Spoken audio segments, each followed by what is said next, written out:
વ્યવસ્થાઓ કરતા જાય છે. પણ આજે આપણી જોડે એક મિશન ઉભો થયું છે અને મિશન છે આપણું સ્વચ્છ ગુજરાત.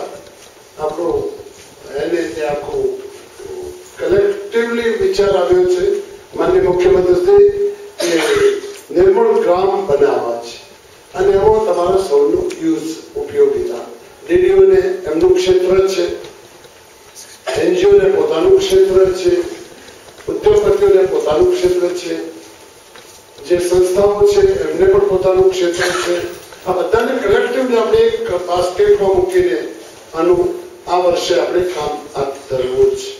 હવે તમારા મનમાં વાત છે અમે જાણી ગયા છે, અમારા મનમાં જે વાત છે તમે સમજી ગયા છે અને આપણે સૌ સાથે રહીને કામ કરીએ. અને એટલા વડે સેક્રેટરી સાહેબ પણ અહીંયા આપણી વચ્ચે આવે છે, બેસે છે, પૂરો સમય આપે છે. એટલા માટે હમણાં કહ્યું કે અમે 100 ગામને સરખા કરવાનો વિચાર કરીએ છીએ.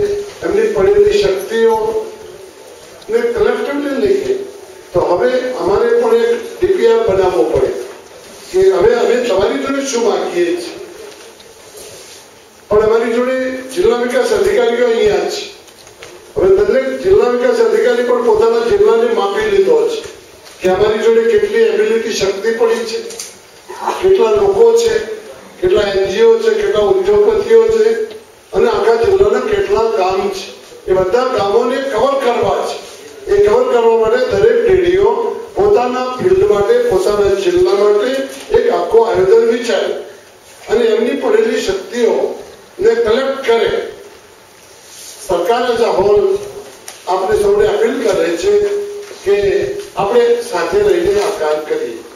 તમે સુરતમાં રહેતા હોય અને કચ્છમાં જવાનું કહીએ તો તમને એકદમ અનુકૂળતા ના